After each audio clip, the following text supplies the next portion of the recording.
Thank you, everybody, for joining. I'm excited today for obvious reasons, but I really think we're going to get a lot of value out of the conversation with Keeley. I'm with her 24/7, and I still learn every day. Keeley truly is a market expert. So a little bit of background. Keeley was licensed in 2004.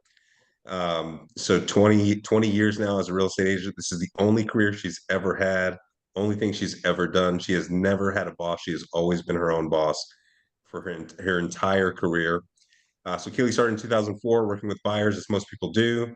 Ultimately ended up leading a Keller Williams office. And then shortly after that, she ended up working as an REO agent, managing foreclosures for banks, which introduced her to the distressed property business and understanding valuations because she had to do literally countless hundreds, that almost thousands of valuations just to be a part of that business. So an evaluation in that case is really like an appraisal that she's doing for these asset managers. That led us to our first flip in 2013.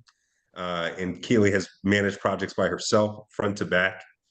She really is truly an expert. And then 2018, she started repositioning her business to work with investors, and that sparked her interior design business. So I think, long story short, in terms of just expertise around distressed property, investing in residential real estate, valuation, and just understanding, the nuances, Keeley is the real deal. She's not a, 2 or 3 year real estate person on social media posing as an expert. Keeley has worked countless nights till 4 in the morning while I'm snoozing, dedicated to her business because that's what it calls for. So anyway, I'm super proud of Keeley and excited about what she'll share with us today. Yeah, thanks, Boo. You have an echo, guys. I appreciate that intro because I think that one of the things that I was trying to figure out how to articulate to kick off this is just the idea that investing in real estate and flipping a house, it's an entire ecosystem. There's multiple players, there's multiple different parts to this process, right? So investors, newer investors especially, tend to think of house flipping in terms of hopefully the design side of it, making the house pretty, but construction, right? Project management. They're super concerned about making sure that they're going to do a good job. Are they going to pick the right things? And it's all construction based.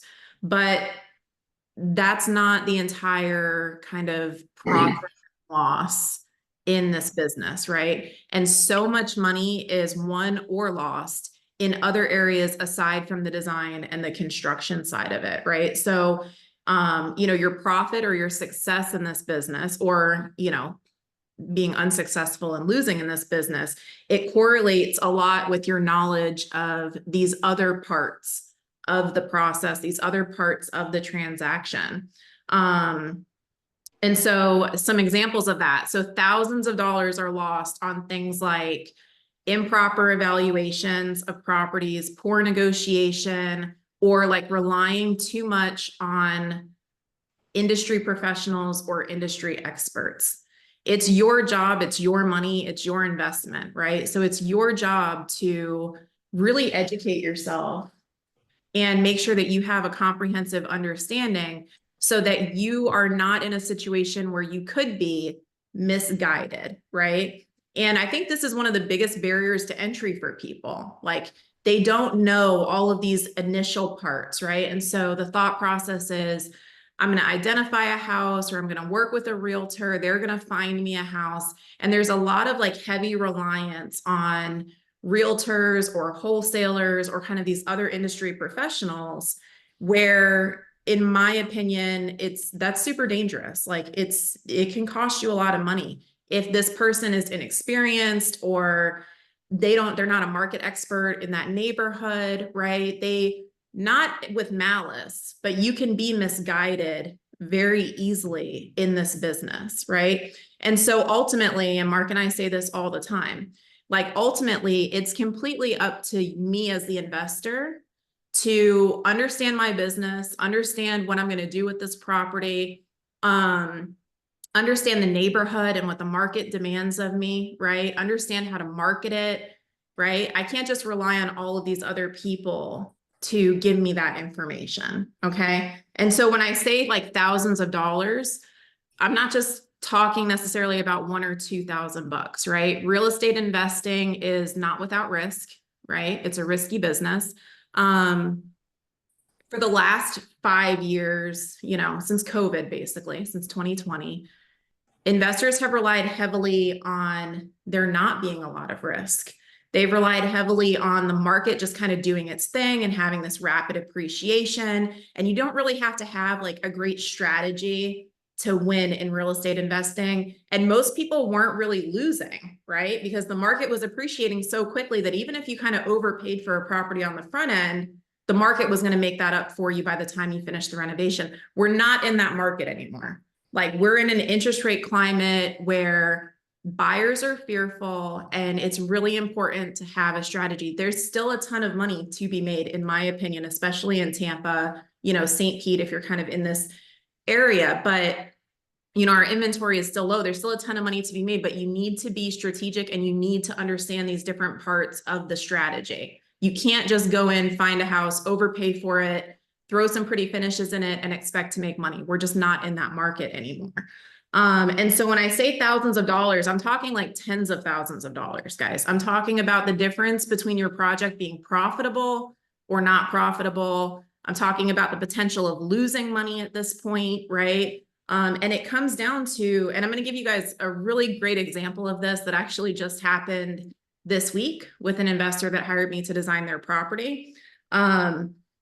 And we're going to go over kind of these different areas that I think every investor should really be knowledgeable about.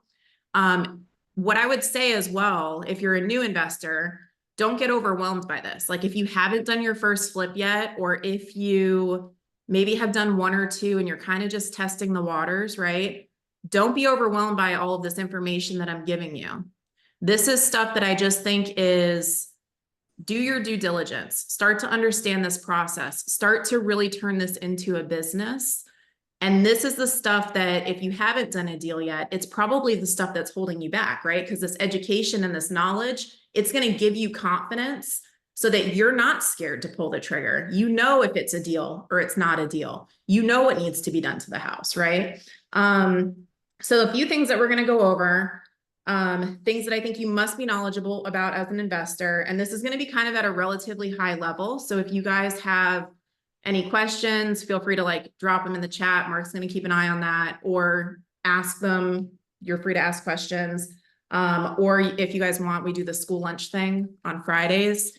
And a lot of times that call, it's for networking, but it's also for kind of like, hey, I wanted to touch on this idea, and we end up having some really good conversation. But what we're going to start with is the importance of becoming a market expert. And so what does that mean, right? Everybody wants to pay attention to the macro level in terms of investing. We're all looking at articles about what's happening to the market nationally. We're looking at little maps showing like what states have increasing inventory, what states are seeing, price reductions, right? And a lot of people pay a lot of attention to kind of their municipality. So they're looking at, let's call it, I'm just going to keep referring to Tampa because that's our market, but they're looking at Tampa in general. What is so important that a lot of investors don't take the time to do is look at like the micro. You need to understand in depth the actual neighborhoods that you would like to invest in my opinion. This is not as wide as the city, right? So Tampa, Tampa's massive. We've got a ton of different submarkets within Tampa. Mark and I personally like to invest in the Heights, and we like to invest in South Tampa. So if a property pops up on, Zillow or Realtor.com or through the MLS, we can kind of instantly know whether or not it's a good deal. Is it in a flood zone or not? Is this a great area of the Heights, right? Like, that's where you need to get to. That's the level of, you should be able to see a property and very quickly have a general idea of if this is one you need to dig a little bit further into. That's also going to save you from burnout, because a lot of times people who are chasing a deal, they get burned out because they haven't taken the time to research. And so they're like researching every single property. but why don't we research the neighborhoods that we want to invest in? And then we're at a high, you know, at a higher level, able to analyze those properties and pick which ones we really want to dig into, right? So start researching. And what you're going to look at, Zillow is a great tool. I love Zillow. I'm a realtor, I have access to MLS. Zillow is like my go-to place to just quickly check out a property. I don't like Zillow's Zestimates. Those are not accurate. But if you're really just looking at, I love their map feature where you're able to kind of do an overview and kind of search what's going on in the neighborhood. Very similar to MLS. So for those of you who aren't realtors, get super familiar with Zillow. Pick a couple of neighborhoods and start looking at what in those neighborhoods is selling for top dollar, what isn't selling for top dollar, and why, right? Why did this house that's a 3.2, 1,800 square feet, why did they get 600, but this one only sold for 450? And you need to kind of just like literally every day get on there, pick one neighborhood to start with, but every day kind of get on there and just start familiarizing yourself and asking yourself these questions. Drive the neighborhood. You want to get to know things like, where are the parks? Where are the cool coffee shops? Is it walkable to anything? Is there anything that would deter buyers, right? You know, there's some kind of like maybe sketchier apartment complexes in Tampa where, you know, you see a really nice neighborhood, but you drive a block over. Well, if a buyer comes in from that other side, they might not be interested in purchasing that house, right? So drive the neighborhood, literally get familiar with what is happening in that neighborhood. What are the advantages, the pros and cons of that area? What would attract buyers? What would deter buyers? I think open houses are a really great place to just kind of talk to agents in a non like transactional way. Go into the open house and just be friendly and explain like, hey, I'm an investor in the area. I'm just, you know, trying to really get my bearings on this neighborhood and become an expert. What do you think about this neighborhood? A lot of open house agents, you know, they may not be an expert in that specific neighborhood, but they might be. And so they might like, I would have people walk into my open houses when I did them in the Heights, and I would tell them all of the nuances. Like, yeah, you want to look over here, kind of steer away from this pocket. This is what's considered the Heights. So you can get a lot of information. Realtors at open houses, if the open house isn't busy, they've got time. They're willing to talk. They're hoping that you're going to become a potential customer, so they'll be helpful. So that's also a great way to kind of get some maybe additional information on, you know, what that neighborhood looks like. You want to familiarize yourself with things like the school zones. You know, are the school zones even important? In some neighborhoods, the school zone is very important. People move specifically to a very specific area of South Tampa because they want that specific school zone. In the Heights, the school zone doesn't really matter. You have a lot of young professionals. They don't have kids yet, or maybe they have babies. And even people who have kids are likely planning ahead to put their kids in private school anyway, right? And so do the school zones matter? Is it a selling feature or not a selling feature, right? Flood zones are another one. So, you know, flood insurance is expensive. Buyers, when they're searching, especially in the current interest rate environment where, you know, their mortgage payment is already high, if you're layering on top of that a flood insurance policy at $300 a month, that's going to push a whole bunch of buyers like they can't even afford this house anymore, right? So there's these different things that can also affect the monthly mortgage payment that you need to know about. So you can have a property A that's a 3.2, 1,800 square feet, not in a flood zone, and property B, 3.2, 1,800 square feet in a flood zone, both priced at the same price. But this one in the flood zone is going to be significantly more expensive for a buyer because they're required to carry flood insurance on that property, right? And so that's going to limit your buyer pool. That's going to limit the number of buyers that can afford that house. Or a lot of buyers will feel like, well, I don't want to waste $300 a month on a flood policy because if my mortgage is $300 a month, I can get a much nicer house in a neighborhood that's not in a flood zone. So these are all things that to consider, I think, more so currently because of the high interest rates than they have been for the past few years, right? Buyers are just getting more discerning. Good question, Keely. In these cases where you have deterrence, Is it a hard no on the property, or is it just guiding how you make an offer on the property? I think that it's everything in real estate can be compensated with price. Price is the compensating factor, right? So, and in my opinion, just because this is my experience and our strategy with investing, it's kind of twofold. It's price and design, in my opinion, like how desirable is your house? Because people are willing to pay a little bit more if the house checks all the boxes and fulfills all of their fantasies, right? So, what you're looking at is if I'm going to have to sell this property for less to compete in the marketplace, then I need to pick it up for less on the front end, right? Because there may be a time it may sit longer. I may need to make a price adjustment where I bring the price down. So again, I think it really comes down to understanding each individual neighborhood. Like if you're looking at properties that are in a flood zone neighborhood, make sure that you're using comps that are within that flood zone neighborhood. Don't look at properties that are really not in flood zones. You can look at them just to kind of get some information about what the competition is, how quickly things are selling, but just recognize that your property on a month-to-month basis is significantly more expensive than properties that are not in a flood zone, and therefore that may deter some buyers, and therefore your property may not sell for as high of a purchase price, right? So again, like that valuation side of it and understanding these nuances so that you can buy it right on the front end, so that on the back end you can compensate with price. Like that's kind of the critical thing in my opinion. So thinking about making offers, what are, some tips for working with agents to make sure that you're protected when you're making those offers, and that you're putting your best foot forward? All right, well, you're jumping ahead because I'm gonna actually show them that part. So Segue you. I'm gonna hold that question for just 1 second because I just Yeah, want to cool. I want to show you guys just real quick. I know you're trying to keep me on track with time here. But that to me, like that's kind of we'll get there. That's a quick conversation, I promise. So I just wanted to show you guys real quick. I'm gonna screen share. Let me see. Okay, can you guys see my screen? I can see it. Yes. Okay, cool. All right, so I just want to give you guys an example and when one other topic real quick because Mark trying to change subjects on me threw me off for a second. So the other thing I want to stress is understanding what you're buying.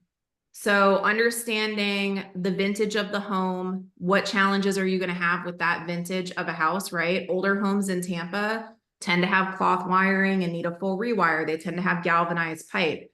If the house is a old bungalow on a balloon frame, plumbing is a lot easier to change than if it's a property that's got a slab foundation where you need to drill out concrete to reach that plumbing. So understanding like the vintage of the house and kind of what upgrades would cost and take in terms of like the major mechanicals, I think is one important thing. And understanding like, those challenges and also what are the buyer expectations in terms of the construction. So for example, in the Heights, a buyer doesn't really mind old windows and they don't really mind a little bit of kind of wonky floor situation. Like that's not like a total red flag for them. But you go out and you flip a house in the suburbs, and the minute somebody feels something weird with the floors, they're like, oh my God, is this a sinkhole house? Is there structural issues? I'm canceling the deal, right? So kind of again, that's like going along with getting to understand the specific houses in your market and neighborhood that you're planning to flip. So I wanted to So give you to your point before, where you mentioned like going to open houses, that would be a good place to learn some of those things, right? You're walking through the open house and for it has sure. wonky floors, and you're asking the agent, hey, what's the deal with these floors? And they may tell you, hey, it's not really a big deal in this area, right? So For sure. just kind of And I think getting out in the market, that's where it's super helpful. And I think this is one of the challenges. This is one of the areas where those of us that have a real estate license are lucky because we get to go into a lot of houses and see for ourselves like what the upgrades look like. If you don't have that advantage, realtors do not want to, we don't get paid unless we sell you a house. So you're going to be hard pressed unless it's like a best friend You're going to be hard pressed to find a realtor that's like, yeah, I'll show you 150 houses and really acquaint you with the neighborhood before you ever buy something as an investor. Because obviously that's, not smart financially for the real estate agent to do. A lot of people honestly get licensed just so that they can access homes. But if you're not going to do that, and if you're passionate about this and passionate about houses, like carve out some time on a Saturday or a Sunday to hit a few open houses in the neighborhood that you want to be in. You don't have to do that forever, but just to really get into some properties and familiarize yourself with what's getting top dollar and what those expectations for that property are, right? I want to give you guys a real life example of what I'm talking about real quick. So I have an investor who hired me to design a project for him. He's gonna flip this house, and it's a beautiful bungalow in the Heights. It's got so much charm. It's like the coolest project in the best neighborhood. It's definitely a house that's worthy of top dollar. The problem is that what he thought was top dollar and what's actually top dollar do not align, because the wholesaler who brought him the deal, gives him all of the information, right? All the statistics. It's a 2-bedroom. I'm sorry. It's a 3-bedroom, 1-bath, and it's almost 1,600 square feet. And this is what the comps look like, right? And so I meet these people out at the property, and I'm going to show you guys the house really quick. So this is the house. So it's a 3-bedroom, 1-bath. It's 1,568 square feet. The yard is beautiful. The neighborhood is beautiful. It's got all sorts of vintage charm. I wish there were interior photos on this that you guys could see, but just, it's super cute. It's got so much potential. It's a beautiful little house. Okay. If you guys notice here, like the front porch has been enclosed. And my first question when I pulled up to this house is this being considered as part of the living square footage, this enclosed front porch? Because I know, because this is my market, that a buyer, in order for somebody to get top dollar on this property, a buyer is going to want to see a beautiful, grand, historic front porch. So it is included in the living square footage. And so when this investor who's not from the area, when they were given the information and given the comps, again, not maliciously, right? This is just like kind of lack of experience. They were told, hey, this is a 1,600 square foot house and your comps are going to be around 600,000. So I want to show you guys real quick. 600? 600. Oof. So here's what the $600,000 houses look like, guys. 3-bedroom, 2-bath, 1,542. Like, how beautiful. I hope you guys can see it. The picture's kind of little, but like, you see how beautiful it is? Here's another one, 3.2, 1,532. Oh my gosh, so cute. I can tell you right now that some of these are newer vintage. Did I just do that one? 590. What else do we have in here? Here's another one, 590, 4.3, 1,648. A lot of curb appeal for all of them, right? This is a Viking home. This is new construction. It's probably a few years old, but it's new construction, right? Okay, so now this house, when we go in and we look at the property appraiser's website, this is the house that we're looking at on Property Appraiser, because I get on site and the first thing I do is I'm like, okay, beautiful. Is this porch considered living square footage or not, right? Pull this up, scroll on down, and yep, Oh, yeah. that front porch. And how much is that front porch? 280 square feet of the 1,600 square feet is this porch. Here's the thing. You cannot get top dollar in the Heights with this closed off front porch. It's just not going to happen. And at 1,288 living square feet, once you open this up, it's no longer a comp to those $600,000 houses. So instantly, this guy has lost $75,000 in value instantly. He's already in the deal. He already gave his non-refundable, I don't know, $20,000 or whatever he gave. So he's committed, and now he's probably not going to make any money. So these are the things that you need to know as an investor. If you're going to purchase a home, this is a very small nuance. The nuance is, in order for you to get top dollar, you need to have a beautiful open front porch. Once you open up that front porch, your square footage has now shrunk. Now, if this wasn't included and we were able to open this up and still have 1,600 square feet, I feel confident that with a great design, he would be able to get 600 grand for this house. The neighborhood is absolutely beautiful. Like the specific pocket that this is in is gorgeous. So, this isn't a little bit of money, right? This isn't a small mistake. 75 grand in value, like before you ever even start the project, is a massive mistake. And I want to show you over here. So, these are the actual comps for it. Mhm. So this one's pending. I actually did the design on this one. This was actually Khalil's flip many years ago. This is the first project I worked on with Khalil. 1,300 square foot. It's a 3-2. Oh, let me back up. He was also told that this was a 3-bedroom, 1-bath. The third bedroom is functionally obsolete. You have to walk through a bedroom to get to this so-called bedroom, and it's not even the minimum size of a bedroom. So it actually wasn't a 3-bedroom. But again, the wholesaler that brought this deal, maybe doesn't understand what to code what it needs to be to code to be a bedroom. Maybe he doesn't understand functional obsolescence. Maybe he doesn't understand the heights needing to have that open front porch to hit that $600,000 comp, right? So you cannot rely on industry professionals to take care of your money for you. You have to know these things for yourself. So he's gone from thinking he could sell this house for 600,000. Here's what is recently sold: 515, 475, 500, 531, 499.9. So that's just like a real life kind of example of what happens here, right? Is he gonna keep the porch, Keeley?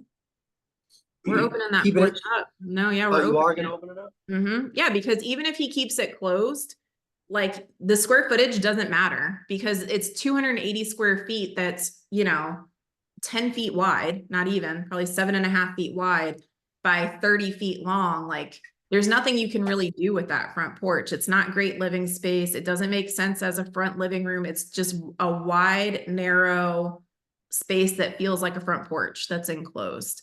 So his only shot at kind of, in my opinion, top dollar for what top dollar actually is for this house is to open up that porch. Anything else, when a buyer walks through, they don't like enclosed porches. It feels weird.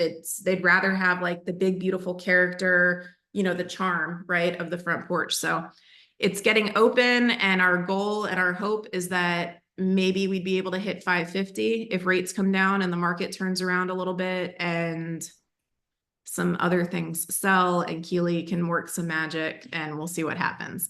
But it's a risk, right? Like, I don't even know if I can get them 550. Like that's super aspirational relative to the comps, but that's what we're going to need to try to shoot for to save the deal. So this is a really good example. But this is very specific to kind of like urban core investing, where you're dealing with older vintage homes. I'm trying to think of some other ideas where the market expert, necessity comes into play. So maybe something like, you know, you go tour a home, and does that pool need to be completely redone or resurfaced in order to meet the comps, or are the buyer expectations not there? What are some other, if you can think of any off the top of your head, Keely, So kind I of would say market expertise knowledge? a lot of times in older houses, you'll see square footage that's reflected as living space, but it's enclosed porches or enclosed, like carports, things like that. Mike can speak to this as well. That square footage, it's listed as FEP on here. Let's see. Oh, we don't have one, but Finished and closed up. here we go. So this is our house that we have on Branch. This is our bungalow. What's interesting is that this particular investor was under contract to purchase our bungalow, and he canceled the deal because he said, well, I got a better deal on this 1,600 square foot 3-1, and he's paying significantly more than what he was under contract for on this, and it's actually the same property. It's actually the same comp. But On the same this little, street. this on the same street. So this little room right here, we're gonna have it become an office. Let me see if I think I have pictures in here.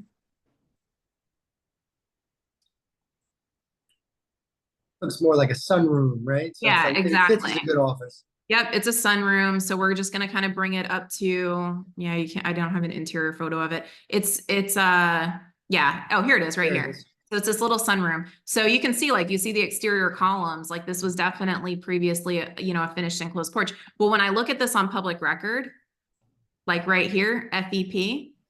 Now, do you see here under heated area, you have your base GLA, your base living square footage, 1151. This finished enclosed porch is being listed as heated area. So when I list this property, what does it show in MLS or on realtor.com? It shows that it's 1,311 square feet because that is heated and cooled square feet, but this is not up to the same standard as base GLA. And so in my experience with appraisers, and they're all kind of different, I know you guys have like standards that you go by too. In my experience with appraisers, like that FEP square footage, which a lot of times in areas like South Tampa or the suburbs where you're doing older houses, these will often be like laundry rooms or like utility rooms where they used to be like outside in a carport, but at some point in time, the people enclosed them. They also have a lot of like finished enclosed back porches that became a living room, those sorts of things. So in my experience, if you bring it up to the same standard as the rest of the house and it's under heat and cooled air, sometimes the appraiser will give it to you at the same like value as base GLA, but not always. Some of them are like super by the book and you don't get as much like value for the finished enclosed spaces as you do for base GLA. So again, that kind of depends on like the market and the expectations of buyers and, a number of different factors, right? So, understanding what a buyer in that neighborhood is going to expect is just crucial, and making sure that the information that you're being given about the property, whether it's on MLS, whether it's from a realtor, whether it's from a wholesaler, confirming for yourself that that information is accurate. So like when I brought this to this investor's attention and said, hey, here's the situation. And I explained to him, like, I showed him the comps at 600. I'm like, notice that these all have open porches, but they're also 1,600 square feet. Like you get either or, you don't get both. Either you're 1,600 square feet or you have the beautiful porch. And he was like, yeah, I figured he would have told me that, meaning the person who sold him the property. Well, he didn't even know. I'm going to assume the best, right? It wasn't malicious. He didn't know. Like as an investor, you need to confirm this stuff for yourself. So I want to give you guys a couple of tools to do some due diligence on your own. Okay. So the first one is the property appraiser for whatever county or city you're looking to purchase a property in. So, we do Hillsborough County for the most part. So this is the Hillsborough County property appraiser. Whatever county you're in, you can literally just Google Pinellas County property appraiser, Hernando County property appraiser, whatever it is. And there should be, typically, I've not seen a property appraiser yet that didn't, there's probably some smaller counties that don't have this, but we're from Hernando, which is a fairly small county, and their website is very searchable. So you can do a search and you literally just put in the property address and then all of this information will pop up. You can see things like over here, is the property homesteaded or not? This has to do with kind of some closing cost information. I'm going to do like a deep dive on some of this on another Zoom.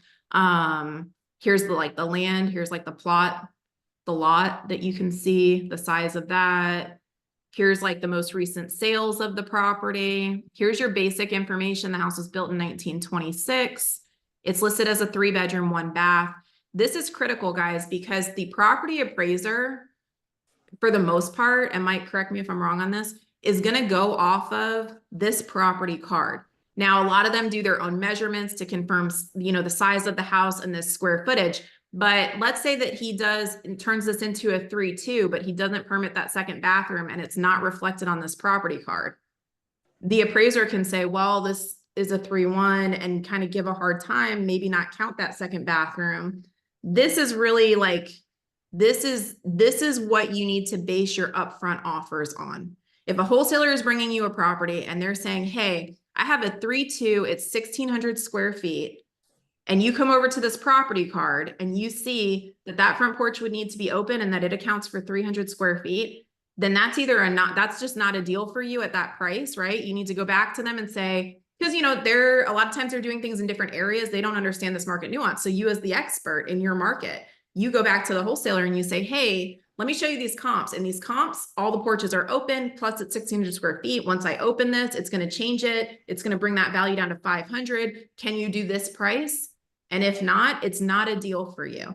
So one thing I just want to emphasize is don't let emotion get you into a property.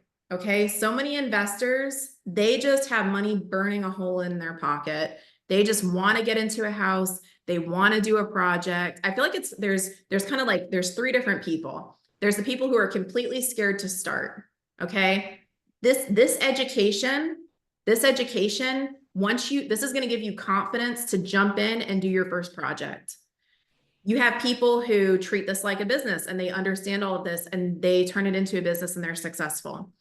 And then you have people who are like, they got nothing but balls. Like they just want to jump in. They want to do a project. They know they're going to win on it. And that emotion of like, there's money burning a hole in my pocket, or like FOMO, they're just like, they have the fear of missing out. And I'm not going to knock wholesalers. We have like some really great wholesalers in our group, but one wholesaling company, who shall remain nameless, tends to put a lot of pressure on the investor, especially newer investors. Hey, if you don't get this locked up today, we're going to do an open house on it. All the other agents are going to bring out their buyers. This is going to sell for a lot more. You really got to get this under contract. And so what does the investor say? Oh, I didn't want to miss out on the house. So I gave this $20,000 non-refundable deposit. And guess what? Now you're not profitable on the project, right? So if it's high pressure, if the numbers are not right, it's not the house for you. Don't let emotion dictate you putting yourself in a bad financial position. Also, don't let fear keep you from getting started. Just learn these things and then get the confidence to know that you're making a smart financial decision, because that's what's going to give you the guts to jump in and do it, right? You don't want to be the guy that's like winging it with no information, but you don't want to never get started because you're scared. So that's what this education is for. It's to help people get started who are scared to jump in, and it's to help people who maybe are already kind of starting to actively invest, ensure that they're protecting their financial interest in the property. So I just wanted to point that out. So this is kind of like our first stop, property appraiser. I want to see how the city is considering any house that we're thinking about buying. What do they say the bedroom and bathroom count is? What is like you can see it tells you like if it's wood frame or if it's on a slab, right? Like what's the structure of this house? You also have like extra features. So it'll tell you like if it has a pool or a shed or a garage. So this is kind of first stop. And then here's your lot size down here. This is another big one. Like a lot of times properties will be marketed with an incorrect lot size. It'll say it's on a double lot. And then you come in and it's not quite a double lot. I'm going to keep this high level. But for example, I've seen investors who have purchased a house that they thought was a lot that could be split, but what it was zoned for would not allow them to split the lot because it actually wasn't an actual double lot. It doesn't have the right frontage. So I'm not going to dive into that, but just, understand that this is kind of your first stop for due diligence. Second stop for me is permitting. So if a property is being marketed by a wholesaler or another investor and they tell you, hey, it has a new HVAC, it has a new roof, it has this, it has that, you need to go and confirm that.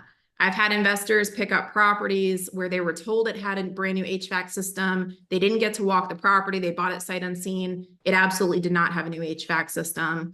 I've had properties picked up where they were told it had a new roof and it did have a newer roof, but the roof wasn't permitted. And like maybe their like uncle owned a roofing company and just did a re-roof for cheap for somebody. Well, the problem with that is when you go to sell the property, if the insurance company cannot confirm the roof install date for the 4-point inspection, your buyer is really going to have trouble getting insurance if they can get it at all. And again, now your house is just not sellable. You got to put a new roof on it. And now you're out $10,000, $15,000 that you weren't expecting. So this is where you confirm that. This is specific to City of Tampa. Hillsborough County also uses the same system. If you're in somewhere outside of the Tampa Bay area, what you want to do is you want to contact the building department or just Google like through the building department. What you're looking for is essentially to be able to do a building permit search. Okay, so this is City of Tampa. So in City of, they use it's called Excella. Let me show you, just Google like City of Tampa and see it automatically starts to pop up, Excella Citizen Access. So it's ACCELA. So this is the system that City of Tampa uses where you can check permits. So we're going to go in here, we're going to do search, building permits. I always change the date to like 1900 because I want to know if the Pilgrims did something to this house. And then I just put in like the street address. So for example, we'll do 6810 Branch. That's the one that we own.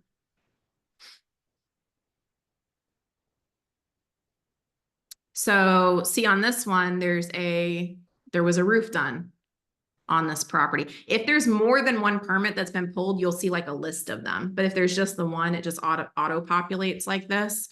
So this is how you verify like how old is the roof? Do we need to replace the roof? Does it have a long life left on it? Right? So you want to come in here and you want to confirm that the things that you're being told are new, are in fact new, and are they permitted?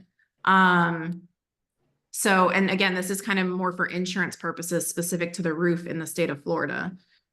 And then the third thing that, and I did this in Hernando because Hernando's rife with sinkhole activity, but I did this because there's properties in Tampa that are often listed in MLS, and I don't know if there's just no regulation for disclosing sinkhole with Tampa's MLS. I'm not sure why, but it's not like readily available information.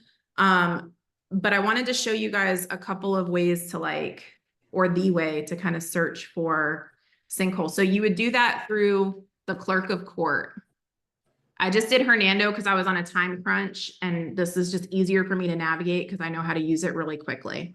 So this is Hernando County Property Appraisers Search, and I love theirs for sinkhole stuff because it literally tells you like in bold letters if it had a sinkhole or not. A lot of properties are either not disclosed that they have a sinkhole, or they're disclosed that they had a repaired sinkhole.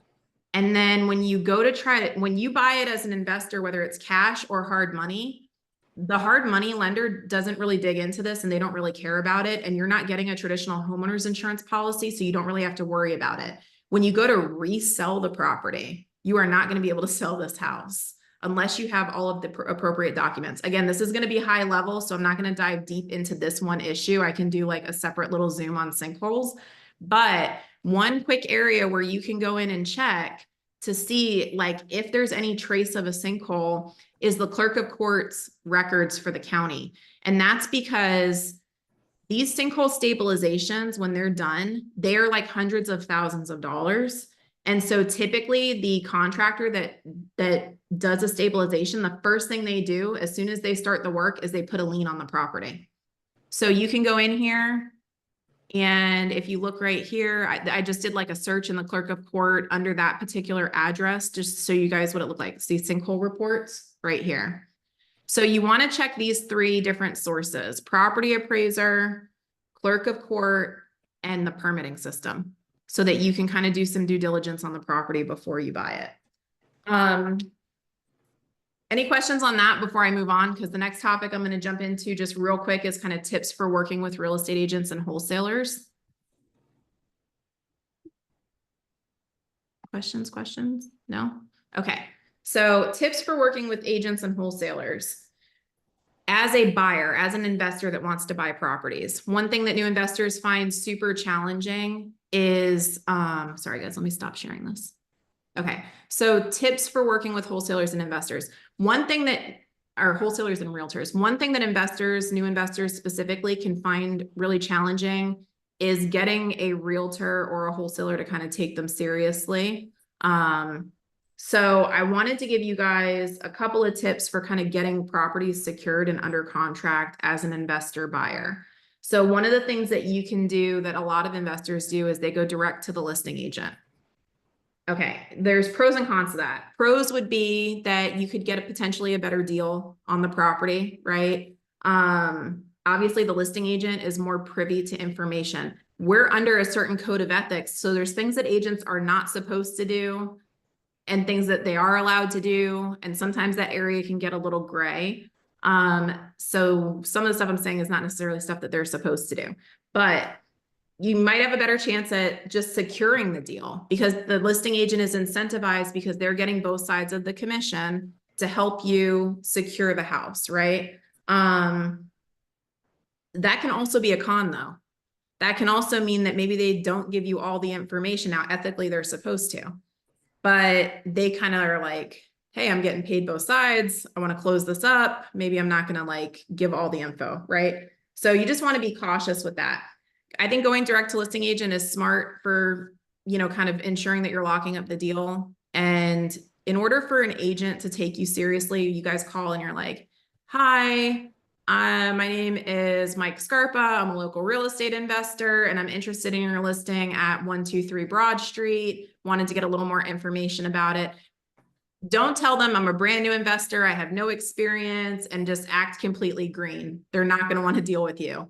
On the other note, don't act like a cocky know-it-all, like big time, big shot investor. Like it's a person-to-person business. My best advice is be likable, be friendly, you know, fake it till you make it. Don't act like you're completely green, but also don't act like they work for you and like they need to hurry up and show you the house or something like that. You want to just be forthcoming with information.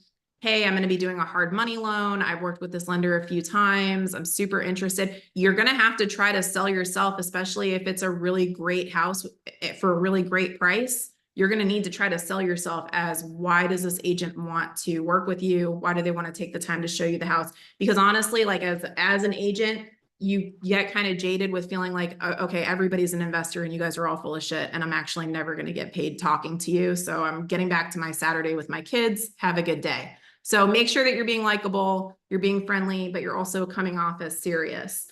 In terms of a couple other things I just wanted to touch on briefly. So becoming a market expert is really going to help give you confidence in knowing your numbers, knowing your ARV, knowing your terms that you want to offer, right? A contract and an offer is not just as simple as price. There's many different terms in a contract. And so you need to have confidence so that you can not be misguided by people who do it unintentionally. It's not malicious, right? But for example, when a wholesaler or a realtor says, hey, I have this property at 1,600 square feet. It's in a beautiful pocket. You can get 600 for it. If you don't know, and if you're not an expert, you can't give them a rebuttal to that. So you just want to make sure that you're not, again, relying on information that other people are just giving you, because that's really going to cost you money. You want to trust but verify, and just make sure that you're building relationships with people, wholesalers and realtors that are education based. They are doing their research in the market. They seem to understand these nuances. Like those are the people that you really, if you come across a wholesaler or a realtor who speaks this type of language to you and they bring you a deal, give them that listing on the back end. Like build that relationship. That's an opportunity for you to really network heavy and get yourself planted in with the right people who are going to take you serious and help to protect you, right? Because there's great professional people out there in the wholesaling and real estate space, but there's also a lot of people that are inexperienced because a lot of people are new to this business thanks to the, you know, recent crazy housing market. So just be cautious is what I'm trying to say. Other thing I wanted to touch on was just structuring your offer to get it accepted. So you find a house, a wholesaler brings you a house, or a realtor puts a house in MLS that you really, really like. It's a great deal. You know that it's a great deal. How do you make your offer stand out as an investor? A lot of investors, again, they don't understand all of the, you know, different components to an offer or a contract. So they just are like, hey, I want to offer 600K and they kind of leave it in the hands of whoever's making that offer on their behalf. So there's a few things that I would suggest doing to kind of on the front end for acquisition, try to secure a property for yourself. Number one, going direct to listing agent, I do think is smart for securing a property. Or, you know, obviously if a wholesaler brings it to you, that's not the case, but going direct to listing agent, if it's something that's listed, is smart. As long as you are educated enough to protect yourself, as long as you are educated enough to make sure that you're not overpaying, as long as you've done your own due diligence. If you're not quite there yet, then you want to have a realtor represent you so that you have somebody looking out and watching your back, right? High level kind of on the terms. You have your purchase price, obviously. You have your escrow deposit. So your escrow deposit is a deposit that you give as soon as you go under contract. And you're saying, hey, Mr. Seller, I'm serious. I really want to buy your house. I'm not going to back out. If I do, you get to keep this money. The only reason I would back out is if during my inspection period, I find something that I'm not happy with. But on that point, a lot of times when you're having to make an offer through a wholesaler or like there's a really, really hot property, you might be making an offer with no inspection period. So keep that in mind, right? That's a strong negotiating term. If you have done your due diligence, you know you want that house and it's priced right, then you may be making an offer with 0 days inspection, right? You need to really just make sure that you understand what you're buying before you do that, because that eliminates your ability to back out without the seller being able to keep that deposit. But for us, would you recommend in the beginning, you know, when we're just getting started, let's say our first few deals, we're a little bit more cautious about that bargaining chip, you know, whether we're doing an inspection contingency or not? Maybe you don't take on deals where you don't have that 5 or 7 day period, right? To give you some time to do your due diligence. Yeah, I think for newer investors, it's definitely smart until you feel really confident in your numbers for the construction side of things. And until you feel super confident in your analysis of a property, like you do want to have maybe a 5 or 7 day inspection period. If you offer and you put 10 or 14 days in there, you're not even, in my opinion, like as a listing agent, you're not even in the running to get the property. Like if your contractor says, hey, I can get out there in 3 days, then make your inspection period 3 days. And if for some reason he can't get out there and you're feeling unsure about it, you're able to cancel, get your escrow back, and just wait for the right property to come on. But you want to minimize that inspection period as much as possible, and you want to maximize your escrow deposit as much as possible, because those two terms show the seller that you are very serious about this property. If I'm willing to do a $10,000 escrow deposit and a 2 day inspection period, I'm probably pretty serious about this property. Assignability, you know, so wholesalers typically use assignability, and they need to, right? Because they're gonna, they can like double close and wholesale it. But typically the first thing a wholesaler wants to do is have that contract be assignable so that they don't have to close on the property and they can sell it and move on.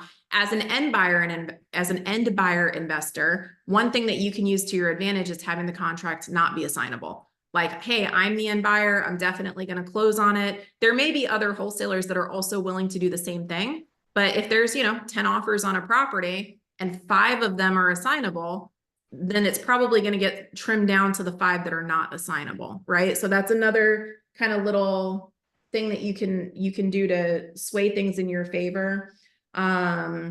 We always offer that we will handle the clean out of anything they leave behind. They don't need to clean out the property completely. This tends to be a huge stress reliever to sellers, especially elderly people. If they have a house full of 30 years worth of stuff, they don't necessarily want to bring all of that to their next place, but it's overwhelming for them to think about cleaning out the house physically and emotionally. So that's something that we typically put in our offers. We provide obviously a proof of funds to show that we're qualified, and we ask our lender that we've used multiple times if they can put out a call, like reassure the seller that we're serious, we're legit.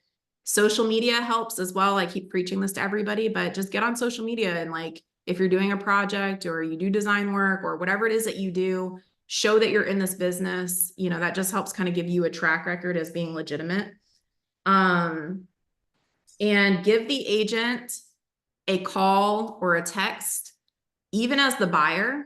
Just reach out, find their information on Zillow or whatever, and just shoot a text and say, you know, hi, I'm Keeley Toro. My husband and I made an offer on, you know, one of your listings today. I just wanted to introduce myself. We're super interested. We're end buyers. Communicate on your own behalf. Your agent should be doing that for you as well, but there's nothing stopping you from also reaching out and showing again that you're serious and you really want the property.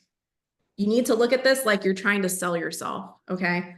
The other thing that I would say is if you don't get the deal, if they go a different route and they pick somebody else, don't stop there, right? Follow up with them. If that deal was a wholesale deal and that wholesaler can't offload that property, then it's probably going to come back on market. If that deal went to maybe another kind of newer investor and that investor gets scared during their inspection period, it may become available again. What you want to do is position yourself as, hey, if this property becomes available, I'm here, I'm ready to close, and have consistent follow-up with that listing agent or that seller or that wholesaler to remind them that they don't have to put it back on market. They can literally move from that contract to your contract and you're ready to perform. We've gotten really good deals ourselves just by doing that. At both of our two biggest MLS deals were through follow-up in that way. And ask for feedback.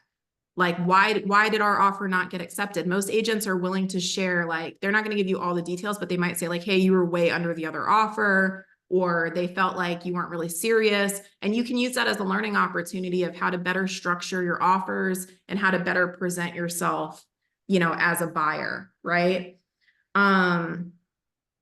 Once you, let me stop there. I feel like I've just been talking for like literally an hour. Does anybody have any questions so far? Been really good. So I'm thinking about, you know, going directly to the listing agent, right? So on an MLS deal, and you know how to handle not giving away too much information, right? The nuances of just, you know, to your point earlier, you know, being firm and confident, but at the same time being partner-like with that listing agent. So if you can give some advice there, I know you touched on it, but I think that's really important because a lot of us will probably end up going direct to agent. So what I would say is that, you know, real estate in general, it's a relationship business. It's a people business. It's all about like good salespeople. If you're a good salesperson, if you're good at reading people, if you're good at kind of making a small talk with people, I feel like that's a huge asset. So what it would look like, in my opinion, or I guess kind of like the approach I would take, is calling a listing agent and saying, and this is assuming I've never done business with them. They don't know me, I don't know them, right? And I would call and I would say, hi, my name's Keeley Toro. Hey, I'm a Tampa investor. My husband and I have been investors for about 10 years. I saw your property that came up on Zillow. I'm super interested in purchasing it. I just wanted to ask you a couple questions. I'm sure you're getting a million phone calls on this property, so I'm not going to take up a lot of your time. So you're starting the conversation being like respectful of them as a professional, respectful of their time, and recognizing that they're probably overwhelmed and tired of talking to people who aren't actually going to buy this house. Like, you got to be a salesman. You have to like humble yourself, right? And say, so I would start off with something like that. And then I would ask a couple of like kind of generic questions, make sure they're not things that they've already written out in the MLS. But I would just say, you know, we're super interested in making an offer. I saw that, you know, this property has been owned for 20 years. Is this an estate?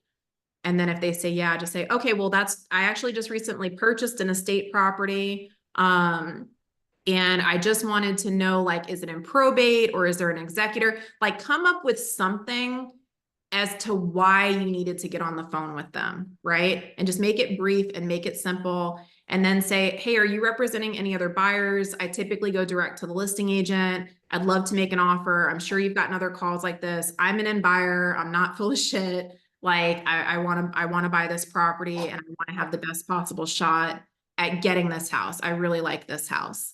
And then the agent's going to take you a little more seriously, because that transparent conversation, that authentic, like, not trying to act like you're a big shot investor and like ask them a million questions and belittle the property. And like the agent is not going to give you the time of day on that. If you just come from an authentic place, like, hey, I'm not full of shit. I respect your time. I want to buy this house. How do we make this happen? Right? They're instantly going to feel like you're serious and they're going to want to work with you. And so their goal ultimately, they've been hired by this seller and their goal ultimately is to sell this property. But now they also have this extra incentive that they may get both sides of the commission. And on these lower price point homes, you're doing a lot of work, right? For not a lot of commission. So that double commission looks really nice on a $250,000 property, right? You're like, okay, I'm going to make 10 grand. I'll work with this person. So something else I think is important. I want you to touch on this too, and it's because it's something I see that you do and that you're aware of, because you're always negotiating for us, right? So I see that when you call, you're being friendly, and you're right. You're building the bridge, building rapport, but you're always aware that the whole conversation, right from the very first hello, is a negotiation. So with that, you're not giving away too much information, right? Because that agent is actually representing the seller ultimately, even if they end up representing both sides, they're really representing the seller, and their goal is to get top dollar for the seller, right? So you're always kind of aware of that. I see where they're trying to get this bandwidth of like, where can you go with the price? But you're even on that first call, you're always aware, hey, this is my price, and then you're kind of selling the agent on, hey, I've done the research, we can do it, but we really need to be here. So if you can yeah, kind so of I touch think on that nuance. for sure. So I think, again, that just kind of reiterates like needing to be an expert in whatever neighborhood or market, right? So when you come to the agent, and sometimes agents are picking up listings that are not in their market. They're not experts in that market. This is like their uncle's house that the cousin inherited and is just listing it with them. So anything I can do to kind of help them understand that market, if maybe it's not priced right, being very friendly and justifying like where our offer is if we're coming in lower, right? You just want to be sensitive. You want to be sensitive through the whole conversation, but you also want to be a little bit cunning. Like all of your words, kind of to Mark's point, are a negotiation. So how are you coming off to this realtor or seller? Do you seem genuine? Do you seem friendly? Do you seem like a good person? Or do you seem like somebody that's just trying to get over on them, right? The energy of people, it matters in this type of situation because the sale of that house may be an emotional sale for whoever is selling it, even the listing agent. Sometimes, again, these can be like properties of relatives for them. And I think part of it is in that initial small talk where you're kind of digging into how motivated are the sellers, right? So how motivated are the agents? Sometimes an agent will surprise you. The house that we picked up on Branch, the agent was like this little old German lady. And she was like, I don't have time for this. I don't want to deal with this little house and a million investors calling me. What's your number? And I'm going to tell my guy that he needs to sell this house to you. So, you in that conversation kind of do a little dance with them to figure out like, how are they connected to this property? What's the motivation of the seller? And you'll be able to gauge very quickly whether that agent, that listing agent, is team seller or their team, let's get this deal done, right? Team seller is like, you come in and you say, hey, I saw this house. I know you have it listed for 500. I'm super interested, but I was wondering, would the seller consider an offer at 475? I see it's been on for a little while. We crunched our numbers. We've been to the property. This is the most that we can do. If the agent is hostile with you right away, like, oh my God, I don't know where you got those numbers from. This house is worth 500 all day long. Then you probably just need to move on and find a different property.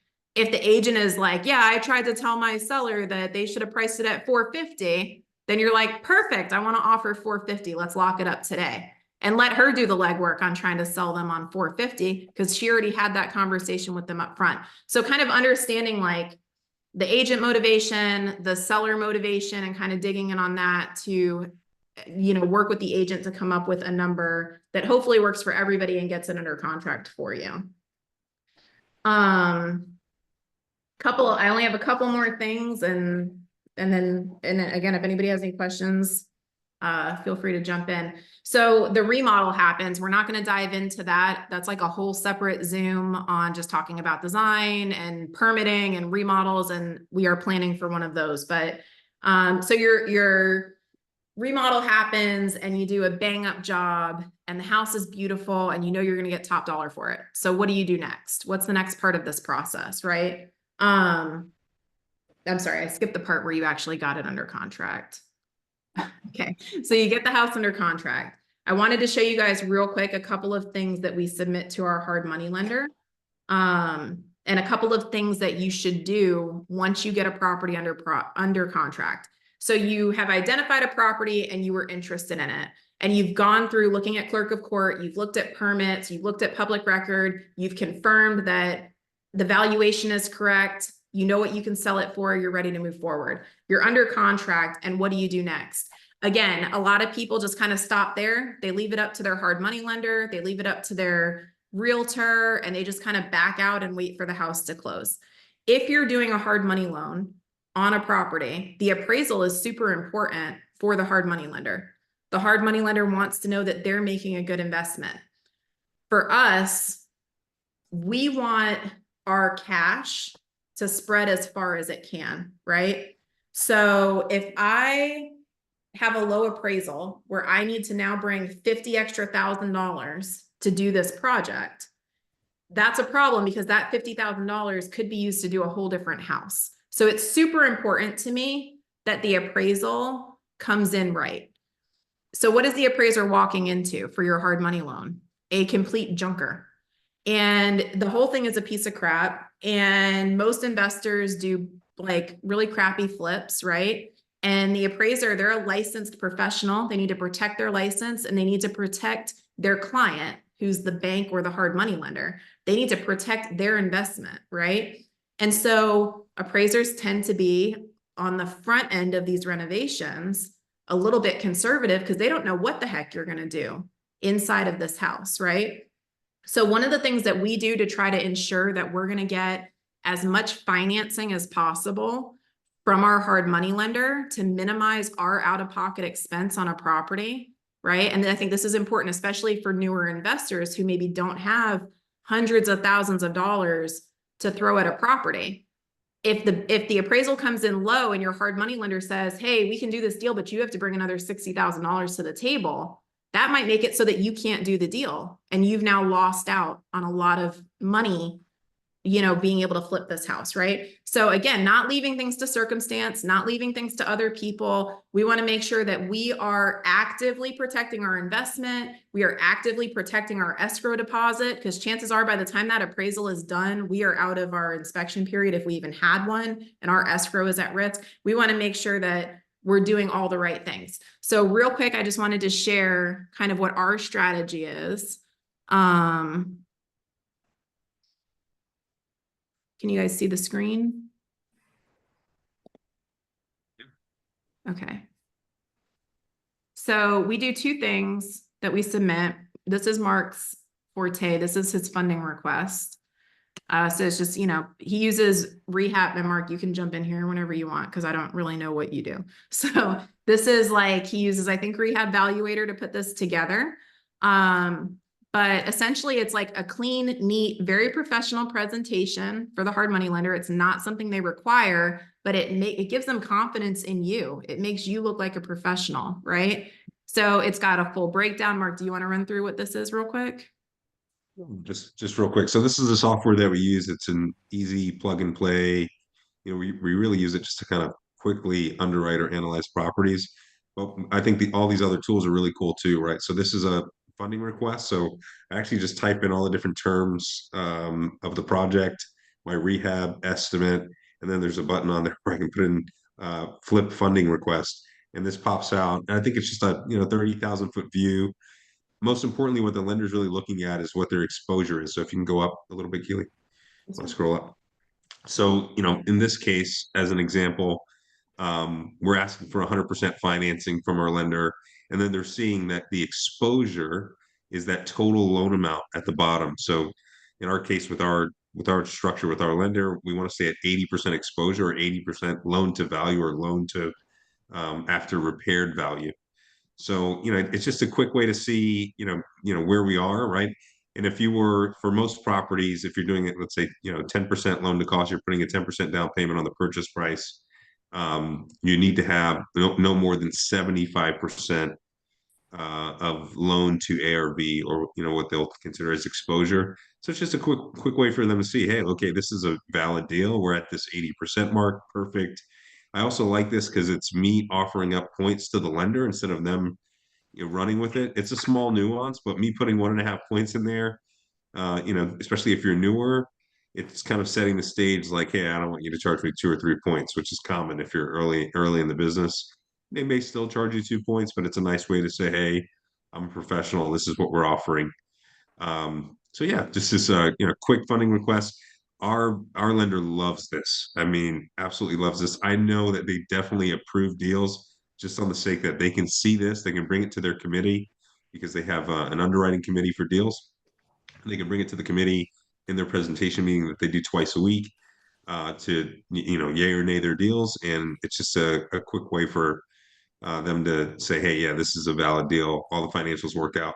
And then if you look at the bottom, if you scroll down a little bit more, Keely, this is showing them these are the metrics that they're looking at, right? So what is their cash on cash return? So the money that they invest in your deal, what percentage is their ROI, cash on cash? So in this case, the money that they put out for the project, they're getting 13% return. And then they have an internal rate of return annualized, which is something they also look at. An internal rate of return is just thinking about the cash flows, the timing of the cash flows throughout the project, because they're giving you that lump sum up front to purchase, but they may not give you the rehab funds till later on. So it's just another metric that they use. But anyway, this is just a cool, clean way for you to show, hey, we're a business, and our financials. So Mark is a finance guy, so he talks all that finance stuff that I'm grateful for, but I don't understand it at all. But the cool thing about this rehab evaluator thing is like you plug in all of your purchase price and your rehab budget, and it just automatically calculates all of this for you guys.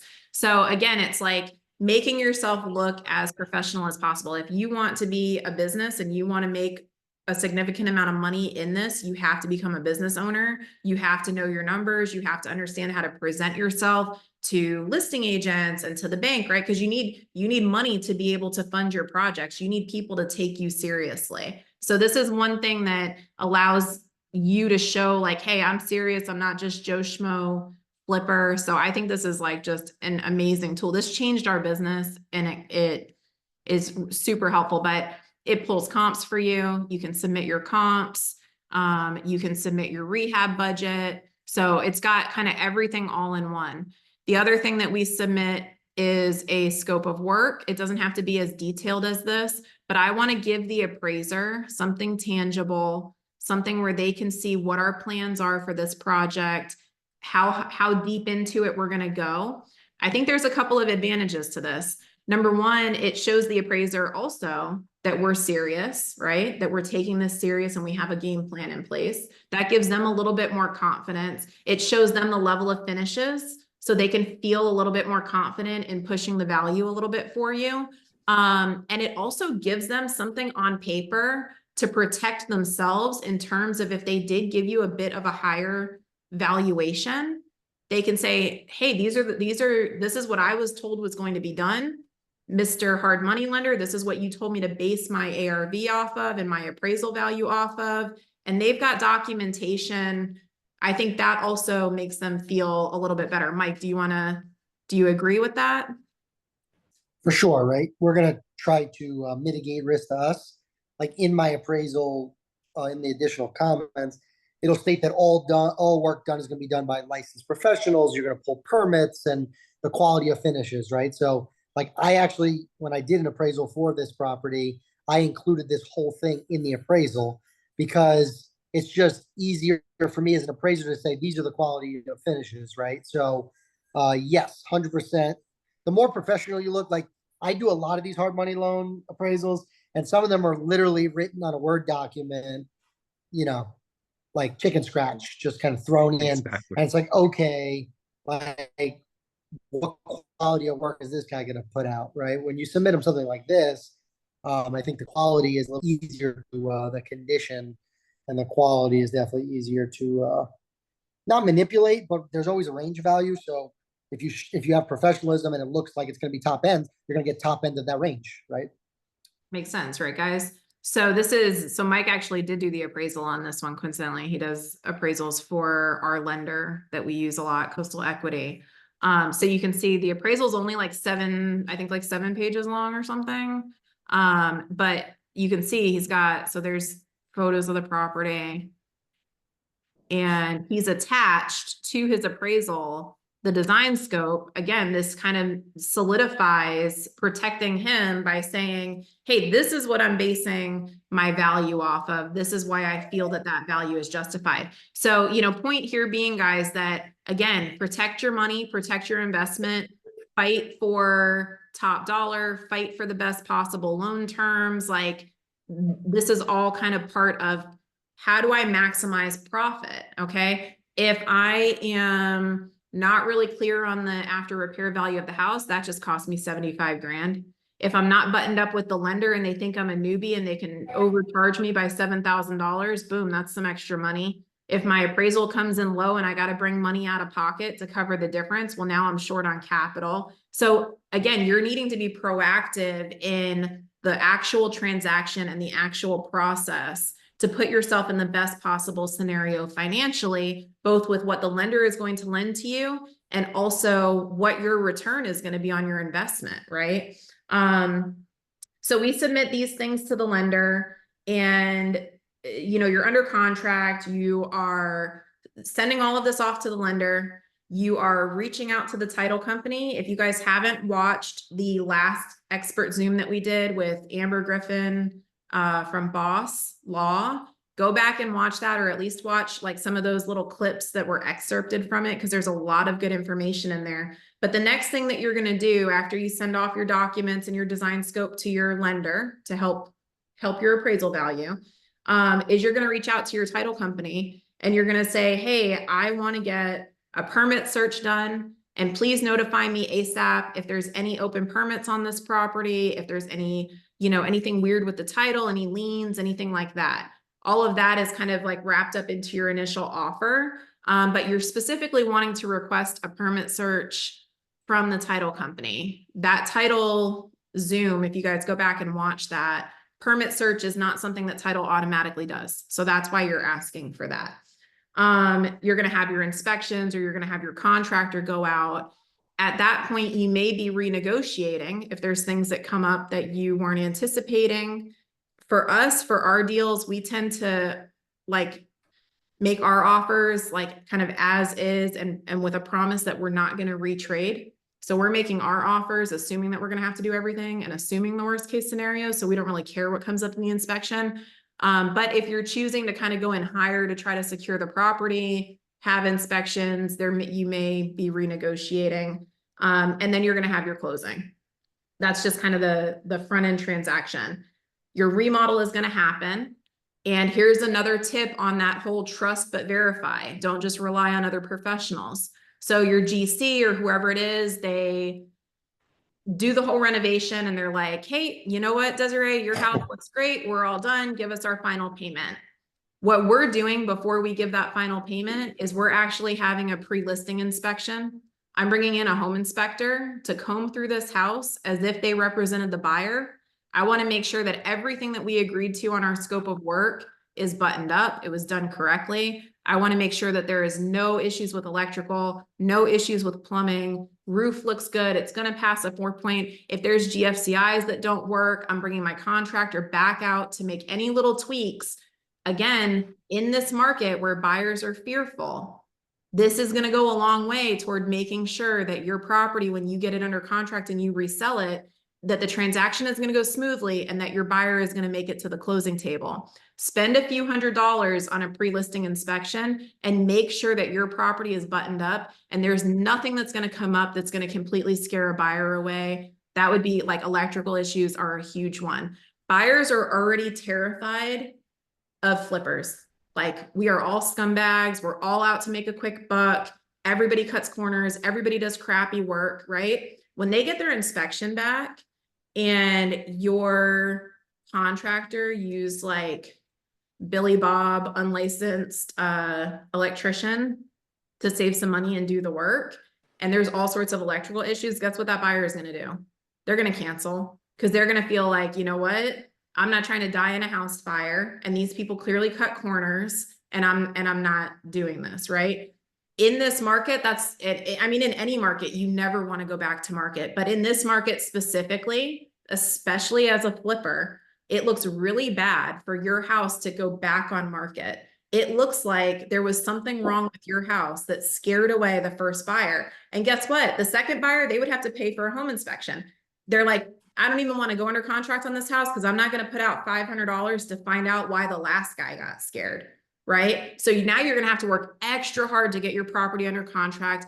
You're probably going to cost yourself a few $1,000s because you're going to have to reduce your price or sit on market for longer and pay more holding costs. So again, before you kind of release final payment to the contractor, before you hit the market, like while you're doing staging, while you're doing professional photos, have a pre-listing inspection and make sure that you're buttoned up so that when the buyer has their home inspection, they feel super confident and happy, and they feel like you're one of the good flippers. You did a good job on this house, and they can trust that this is going to be a good home for them. Again, that's what's getting you top dollar, not going back to market and having to reduce your price or negotiate or sit on the market and spend money on holding costs. Your first buyer ideally is your only buyer. You don't go through multiple buyers, right? So again, Okay, kind so of we're running on 90 minutes, but we talked about something before the call along these lines of kind of buyer sensitivity. I think would be really good for the group, because this is kind of a 2.0. You kind of have to learn the lesson and get burnt to learn the lesson. And I think we can help avoid that for our group. So, speaking about getting into the negotiation process when you're on the sale, when you're trying to sell the property, in the willingness to give concessions, and thinking about buyer psychology. I think that's super important, right? So you're speaking about the sensitivity of buyers, but if you can touch on that, right? Being flexible and giving a concession as a gesture, right? The importance of that. So the market is going to tell you what your property is worth, right? If you come on market and your property is just sitting and sitting and sitting and sitting for 60 days, like you're overpriced. Your house isn't worth what you're asking for it, period, point blank. There's something going on, whether it's you're just not realistic about the price, there's a huge commercial building next to you that's deterring people, like whatever it is, there's something about your house that's not right. And again, price is the compensating factor for anything negative to do with the house. You reduce the price low enough and somebody is going to buy it, right? So, when you're thinking about negotiation and if anybody has to jump off, feel free. Like, I'm just going to keep talking beyond the 90 minutes because we're already here. But if you have to jump off, it's going to be recorded and we'll repost it. So when we're thinking about negotiation with the buyer of our flip, once it's been renovated, so we finished the renovation and the property's been listed, what happens during that initial first week on the market is going to tell me how I need to handle the negotiation, right? If my house comes to market and I've got 5 offers on it the first weekend, then obviously I don't really have to negotiate much. Like, I got 5 people willing to buy this house. Do you want it or not? Right? Terms are in my favor. In this market, I mean, it's still happening. If you're priced well and your house is the best thing on the market and it's beautiful, you're going to have that same experience still. But normal marketing time right now, 30, 60, 90 days, right? Depending on where you come at in price, negotiation is more normal now. It hasn't been for, since COVID, we've had nothing but 25 offers on every single house. But now we're in a more normalized market where you put a house on the market, it sits on the market for a week. Maybe you get an initial offer on the house. One thing I want to tell you about just kind of, I guess, market psychology is, like, statistically, whoever makes an offer on your house initially is probably going to be like your best and most serious buyer. So in my opinion, I always want to try to work with the buyer that brings, assuming they're, a legit and serious person, right? I want to try to work with that first buyer that makes an offer. Because the longer my house sits on the market, it becomes stale. It becomes something that people start to question, like, why is it just sitting there? What am I not seeing in the photos? People think that they can negotiate. You're probably going to end up in a worse position, in terms of your price. than if you just do some moderate negotiating with that first person that brings you an offer, if it's a realistic offer. So for example, let's say I put a house on the market. We have quite a bit of showings. This is kind of like what is normally happening with flips right now. We have quite a few showings and we get like a pretty decent offer, but the buyer wants a 3% concession towards their closing costs because they're smart and they know that they're not competing against 20 other people. So they can, you know, try their hand at getting something. I'm going to be friendly but firm. That's like always my philosophy in the negotiation. I know what my product is. I know what the comps show. I know what I can get on the appraisal for the house. And so a lot of that is just communicating. I'll give you an example. We did one on Lawn Avenue. Am I still screen sharing? Can you guys still see my screen? You are? Yes. Yep. All right, let me show you.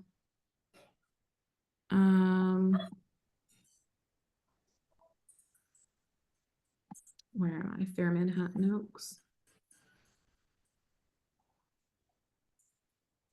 I'd also add while you're looking, it's really not a good look to like list it, go under contract, come out of contract, go under Yeah. contract, right? Because then there's like really a stigma on the property. To add, Keeley, when you were talking about having inspection, me and Ryan Wall from Hello Home Inspection, we do a package. So we'll do like a pre-listing appraisal and inspection, and I'll look for like FHA violations. So that way, because that's something that really holds you up is if you go FHA or VA and you don't pass that first one, like the Yep. appraiser could take 2 weeks to get like the revision and get back out there. So we're actually doing one for Kayla, a member of our group, next week together. Oh, nice. Yeah, those are definitely, yeah, I mean, that's definitely another advantage. People don't know this, but one of the most common things that holds up an FHA loan is peeling paint. Yes, It's I wild. just did an appraisal for an investor that you guys know, he's a GC as well. And I mentioned to him that if you do accept an FHA offer, like this Scrape all old that siding, peeling paint. Yeah. you better scrape it now. Like it's worth the $500 to your painter to go do it. Instead of then the holds you up 3,000 in 2 holding weeks. costs. Yep. Yeah, For exactly. sure. So let me show you guys this one. This one's on Lawn Avenue. There's not any pictures of it because if you guys see, we didn't permit this one, so that's why it's all blurred out. And so there's just a front picture. So we sold this one for $640, I don't know, a few months ago, February. So this house came on the market and we had initially like probably a little flurry of showings. First weekend on, we probably had like 10 showings on it and we got an offer on it. We were listed, I think, for $650. I don't remember all the details, but long story short, when we got our first offer, they came in super low. They came in at like 600. And we were like, absolutely not. So I sent over like the comps. I talked about how I attend the appraisal. I don't know if we still have the record for price per square foot in Manhattan Oaks on this one. But when we sold it, we did. The agent was like adamant that it wasn't going to appraise. So obviously we hadn't got an offer yet. We knew like we're priced high for that neighborhood. Obviously the market is telling us that because we haven't got an offer. You have to be realistic. When a lot of investors, they throw their homes up and they just feel like if I build it, they will come and I'm just going to ask my price. Like listen to what the market is telling you. So if I've had 10 offers on the house in the first weekend, it means that it's beautiful and people want to go out and they want to see it. But for whatever reason, they don't want to make an offer because they feel like it's overpriced, right? So when somebody comes in and they offer a price, now we need to negotiate because they are lowballing because it's been sitting on the house for a week or like 2 weeks or something. Now they've made an offer and they feel like we're super negotiable. I want to give a little bit because I want to seem fair and reasonable. I want to acknowledge like, yeah, the house has been sitting on the market for a little while. We've had steady showings. Like so much of this is just about communication. But you know, the conversation basically looks like telling the other agent, listen, we're still having steady showings. We haven't gotten an offer yet. So we do feel like we're priced a little bit high. But we definitely feel like we can get, you know, 650 or close to it for the appraisal. So here's what we're going to negotiate to. I think we ended up coming off the price by like 10 or 15 grand or something. but they had to come way up if they wanted the house. So again, you want to be confident in your price, because here's what happens with the buyer psychology. If everything you do on your listing, once it goes live, you're communicating to the potential buyers of this house, and you're communicating to the buyer's agents, right? So if I come on way overpriced, and then first week on, I reduced by 20 grand, and second week on, I reduced by 10 grand. I'm sending a message to those potential buyers and their agents that I'm not confident in my price, that I was greedy to start with, that maybe there's something wrong with the house, that I need to offload this property. Well, guess what kind of offers you're going to get? You're going to get low offers from people. So you want to come on at a price that isn't completely greedy. You know, like I said, this is top dollar for the neighborhood, right? You want to come on at a price that pushes the price point, but isn't completely out of the realm. You don't want to make rapid reductions, and you want to be able to be confident in that listing price when you're communicating, or when your agent is communicating on your behalf with a buyer's agent to say, hey, here's the comps, here's why we feel we're justified, here's the things that we do to ensure that we're going to get our appraised value. Everybody wants to feel like they win in a negotiation. So giving a little something to the buyer, we gave them, we didn't do, because we had taken a bedroom in this one and split it to be 2 walk-in closets, which is counterintuitive to flipping, but it worked out really well for us. Because houses of this type don't typically have walk-in closets, and we had 2 amazing walk-in closets. So we didn't put closet racks in there, and the buyers were nervous about buying a flip. So we gave them a little bit off on the price. We gave them a small concession. I think it was only like $500 towards closet racks, like towards whatever closet system they wanted to put in. And we included a home warranty for them. Then they felt warm and fuzzy. They felt like all of the things they were nervous about or were unhappy about got checked off the list. And they also, by the way, got the house for a little bit cheaper than what it was listed for. So it was a win for them. So, you know, thinking through, you know, in this current market, 7% rate environment, you may have to be a little flexible. You may have to negotiate. That doesn't always look like giving them $50,000 off the price. Like this lady brought up, like, well, they're nervous about buying from a flipper, and, you know, the house doesn't have any closet racks. I was like, well, we'll give you $500 toward closet racks, and we'll give you a home warranty. Like, we're not taking 50 grand off the price though. So, you know, coming up with like, what is the creative, you know, counter negotiation to minimize what you're giving them in terms of money off of the purchase price. You can give little other things that make them feel good and move forward. So Keely, I see that you're a little more firm when we're negotiating the sale price, right? So this kind of initial upfront negotiation, but then I also see that once we're in contract, and the buyer's in their inspection period, that's where you tend to be a little more flexible because you're worried about buyer's remorse. So if you can touch on that, because I think that's so important, especially as new investors, we don't want to give up 5 grand or 10 grand at that point. We feel like we already negotiated and they knew what it was when they bought it. But I think buyers in that first, you know, week period in their inspection period, they're looking around at other houses that pop up on the market, right, and so on and so forth. So if you can speak to, you know, being flexible there Good when point. you're in the inspection period. So I think in the philosophy of being firm but fair, right? I don't want to give away everything up front. Like if I were just to give these people $20,000 off the purchase price, I already know, because they're trying to negotiate with me, that they're probably going to be a pain in the ass during the inspection, and they're going to want something done, right? Don't give away all the way to like your bottom line, right? Because until you've gotten all the way through, you have multiple hurdles to cross where you may end up needing to give in this current market, right? You have your initial negotiation when you get the house under contract. You have your inspection period where they may come back and ask for certain things to be done.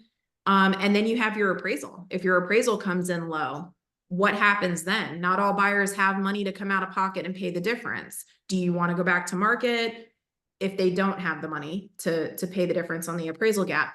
Do you want to go back to market? Is there a compromise that can be reached, right? So I tend to be not as giving upfront on the negotiation. I do want to give them something and get them feeling good about moving forward and get them under contract. but I'm not just going to give them whatever they want. I also just feel like, and this is kind of funny, like some investors or just whatever sellers that I work with on the listing side, they will do that. Like a buyer will make an offer and they're right away like, okay, I'm cool with that. Once the buyer feels like it's like this weird like psychological thing, like you don't want the buyer to run all over you throughout the entire transaction. This is like a chess match, guys. This is like a power struggle between these two agents and this seller and this buyer, right? Whoever cares less in a negotiation wins the negotiation, period. If you're willing to walk away, you're going to end up better off. The guy who's not willing to walk away is going to pay more, right? And so if in that initial like negotiation, you're just like desperate to sell the house and desperate to get it under contract and you'll give them whatever they want, then guess what's going to happen during the inspection period? And guess what's going to happen if the property comes in low? So part of the psychology of this is like, if you create a great product that you're super confident in, then you can kind of like stand on that throughout the whole transaction where you're like, hey, we want to be fair with you, but like ultimately we know what we have. We're willing to give a little for the sake of moving forward, but we're not going to give you like the whole kitchen sink. Like we're not desperate to sell this house. That needs to be communicated, not just verbally by your agent, but through how you're responding during the negotiation. So again, my philosophy constantly is like firm but fair. I want to compromise. I want to give you, like if in the inspection period, there's certain things that come up, like, no, we're not going to replace all the windows. If we wanted to replace the windows, we would have done that when we rehabbed the house. You're not getting none of that. You walk through the house, you saw it had old windows, you made an offer anyway, kick rocks. But if there's an issue with an outlet, I'm absolutely going to fix that. As a buyer, I would, and I think that's one of the things, like when I'm handling the negotiation of the inspection period, it's like anything that I feel is like the right thing to do for the buyer. Like, would I want to move into a house and have a kitchen cabinet that doesn't quite function right, or an electrical outlet that doesn't work? Absolutely not. That would be annoying. So yeah, we're going to fix all of that stuff. But like the stuff that was clearly visible when you walked the house and made the offer, you're not getting a concession for windows. You're not getting none of that. Like, absolutely not. And like the buyer responds well to that because they feel like they're getting important things, but you're also not a pushover. Like you're also just not bowing to their every whim. Because I feel like, especially as a flipper, when you are giving too much, it actually scares the buyer. It actually makes them think like, why is this person so desperate to sell this house? And it makes them want more and it makes them want to back out. So it's weird, but it's like psychological warfare. So, and something else that comes to mind is, giving that concession. So let's say we're in the inspection period. We're actually giving, if they ask for some sort of concession, hey, I want money for the closet racks, or, I want some money back to fix this because it's not quite right. We're fixing anything that's wrong with the home, but these are things like aesthetics or etc. Maybe you give that concession now because the truth is the house is not closed until the day after closing day when it's funded completely, right? So I'm thinking about the last deal that we closed, or the one in Odessa, I should say. So the Odessa property, we ended up giving $5,000 back for the closet racks, and they asked for more, and you stood firm and didn't do anything more. But then the day of closing, what happened? If you can just kind of tell a little bit about that story and how that concession actually was, that good faith concession actually bought us the ability to keep the buyer because we showed that we were flexible and working with them instead of being rigid the whole time. I don't remember what happened. You're gonna have to refresh my memory. So we had the AC issue the day of closing. Oh yeah. Yeah. So we had the AC, well, you guys were all, like a lot of you guys were there on site when we hosted the meetup and the AC started leaking, which in this business, guys, you are always going to learn something. So if your AC guy tells you that your AC does not have a float switch, I was just like, okay, well, that's cool. Does the AC work? Is it in good condition? He's like, yeah, it's in great condition. It just doesn't have a float switch. And we were like, okay, as long as it's in great condition. Okay, well, what a float switch does, guys, is it turns off the AC if the pan gets full. Well, I didn't know that. So we didn't install, we saved our $150 and we didn't install a float switch. And all of like the heat and humidity and like people coming in and out of the house, yeah, the AC flooded. So these buyers, they go to the house to do their signing in the house, and the AC is like leaking in the laundry room. So lesson learned, that damn float switch that was $150 ended up costing us like 10 grand or something, 5 grand. It was like Something. 6 grand, something like that. Yeah, Either way, it was a lot more because of than the holding costs, like we had to hold the property while we did the repair, then they had to have it re-inspected. Obviously, the AC guy's not available that minute, so we gotta wait 3 days, like, yeah, we should have just installed the float switch. But anyway, but because we had a pre-listing inspection and the house was in primo condition during their home inspection, because they felt like we were fair in the negotiation, because we had multiple offers on the property and it ended up selling for 20 grand above the asking price. So it was a high price point. So when people feel like they're overpaying for a house, they tend to want something back during the inspection period. So we kind of had already expected that, but we didn't care because we were making an extra 20 grand off of them. So we're like, no problem. So during the inspection period, they had brought up the closet racks, which I'm like, you guys walked the house. It didn't have closet racks when you walked it. Ordinarily, I would be like, that would be something I would be more firm on. Like the buyers for this lawn property, they had negotiated that up front, that little like concession for the closet racks. But in the Thoroughbred house, they hadn't asked for anything, the Odessa house, because they were trying to beat out all the other offers. So then we get in the inspection period and they wanted this like $10,000 concession towards closet racks. We gave them 5 grand because we were like, hey, we're going to be fair but firm. Like, and I told the agent, ordinarily I wouldn't give anything back on this. Your buyers made an offer without that. But, we're grateful that they came in above asking. You guys have been easy to work with. We appreciate the smooth process so far. So we ended up giving them back that 5 grand. And again, it's like the emotional thing. Like normally, if a buyer sees water coming out of a ceiling from an AC system, they're probably going to freak out. They might even not sign and cancel the deal. These buyers were like, we met them in person. We drove straight to the property, met them in person. We were like, hey, we're going to fix this. Because we had been fair, they felt we had been fair in the negotiation and everybody still had warm and fuzzy feelings. They stuck with it. They closed a week later. We haven't heard from them since. So obviously they like the house. So yeah, just again, like kind of that buyers are emotional. So part of this is like managing your response so that they don't get emotional in a negative way towards you. And that can be a challenge. I think the key there is like to understand that you're negotiating right from the very first conversation with the listing agent or direct to seller, that very first hello. You're negotiating from that time all the way through, right?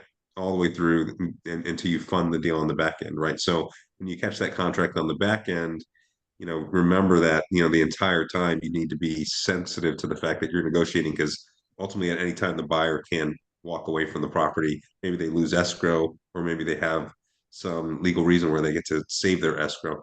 But what you want to do is just get the deal done, right? So you're remembering and being sensitive to the fact that you're negotiating the whole time. For sure. And I think part of that too is, when you guys are finished with a property, it's one of those things where, there's a lot of really, really great realtors. There's a lot of super professional people. I mean, it's like any industry, right? Like you have the good and the bad. Real estate agents, there's not a huge barrier to entry. Like the real estate exam, it's a little bit hard, but honestly, like if people take it 2 or 3 times, pretty much anybody can pass it. It's not crazy expensive relative to the amount of money that you can make selling real estate. It's not very expensive to maintain your license. And so, what happens is you have people, I mean, there's the gamut, right? There's agents who literally, like I deal with agents all the time on the list side or the buy side, where the agent thinks their whole job is like opening the door and writing the offer. And honestly, that's like the perception of agents, right? Is like, they're just door openers, but that's not true. Like the people that you work with, wholesalers, realtors, your lender, like in every single step of this process, there are ways to protect your financial interests. There are ways to make more money. There are ways to keep more money in your pocket. A lot of it has to do with your own education and due diligence. The other part of it has to do with the people you choose to work with. So you don't want like your buddy that got licensed a year ago necessarily to list a house for you in a neighborhood that he doesn't know about, and he's only sold one house before. Like, it's kind of a sticky thing because he's probably gonna get like pissed at you, but like there's business and there's, you know, like being nice to people. And being nice to people can cost you a lot of money in this business. So just make sure that the people that you're, you know, and that's what this group is about, right? Like creating a network of professionals and, you know, whether it's this group or other groups, kind of being in those rooms with people who are taking this seriously, who treat it like a career and a profession, building out a network of appraisers and lenders and wholesalers and realtors. Like, you should have a whole network of people that you can lean on as resources, title people, you know, start building out that network and participating in these groups and showing up to events and getting to know people. And you will have people who are assets to kind of help you on that journey. So, you know, as an example, right? Like, I mean, our lender probably wouldn't want to hear this, but Mike does do appraisals for our lender. So coincidentally, like sometimes he gets appraisals on our properties. Well, he knows that we do a great job. It's not anything to do with this group or us, you know, being friends in this group or anything like that. Like, he already knows the quality of our work, right? A wholesaler like Anthony's in here, like you get to know people and they bring you a deal because they know that you're serious and you're actually going to close on the property. And hey, this is in this person's specific market, right? Mike is doing a new construction home. Like, there was some changes that needed to happen to the plans. Like, you know, I try to always make sure that whoever I'm working with or helping, that I'm making sure that they're going to create something that gets top dollar, right? So I'm going to look at those plans and give him my advice as a realtor to say, hey, these are the things that I think you should change to be able to get top dollar. Like, that's what these groups are about. And if you're, you know, serious about this business, you really want to create a network of people that when you have something going on that you need an expert, you've got a go-to expert that you can call and say like, hey, Mike, we're looking at this property. There's no comps. Would you jump on real quick and just check this out? And he doesn't mind doing it because when he has plans that he wants reviewed, we're going to help him do that and make sure that he's squared away and he's able to do good on his project. So networking, guys, it's so powerful, and it can help you, and it can help you make millions of dollars. It can help you keep what you're working so hard to make. So that was a sidebar, but you know, keep doing, for those of you guys that are watching this or on the call, go to these different events, like continue to do that and continue to build out your network so that you can rely on other people who, you know, like know their stuff, right? You want to open it up for Q&A? I think we're pushing 2 hours almost. Yeah. Does anybody have any questions? I feel like I just talked and talked and talked at It everything. was good. Come on, you were preaching. It was awesome. a lot. It was a lot. I just add square footage wise on the MLS. Like, I just looked at one. I called a realtor like 2 days ago. She listed a city of Tampa lot at 1 acre. I'm like, okay, I'll buy it for that price. But I don't see it's an acre. Like, where's the acre? Oh, well, the owner told me it's an acre. So I put an acre. I'm like, what do you mean? You just put the acre? You didn't do any research? So she called me back. She's like, hey, I'm sorry. It's only a quarter of an acre. Yeah, that's a like, big difference. You know, or like, you know, square footage, like you have to look at the square footage like you showed us in public record. Sometimes realtors just put whatever they want and they list it as the owner is the source. Yeah. So like, I've done countless deals where the square footage is way off, and I think that's a big, you know, add on. Like, a realtor is great, but they don't really, you know, they don't do their due diligence. They just go by what either public record says or the owner tells them. So don't depend on them for your money. That's what I would just say. For sure. And I do feel like square footage is one of those things that like, it has such a drastic impact on value, and it's something that's just commonly like inaccurate in MLS and on Zillow. So that's definitely something that you just want to stay on top of, like double checking that. Even the one I appraised for you guys, I mean, I think my square footage came in slightly different than what was on public record, but I measure it with like a tape measure to every single corner, right? So sometimes it's favorable and sometimes it's really terrible, you know, that's. But I know I always like when the appraiser goes out there and it's an extra 100 square feet bigger than we thought it was. I'm like, that's a good day. Now we don't sometimes that happens, you know, because the public records is a guess, right? They're just you know, so yeah, for sure. So I'm going to do a couple other Zooms coming up, guys, just FYI, to kind of dive deep into, like, real estate is one of those things where it's like you could go for hours and hours on like the smallest topic. So I've got ideas for some other Zooms. So guys, just keep an eye on the group. Just kind of like real estate related topics, just to try to help everybody understand kind of deeper into these various different like specific topics if you're interested in it. We've We also got, have a happy hour networking event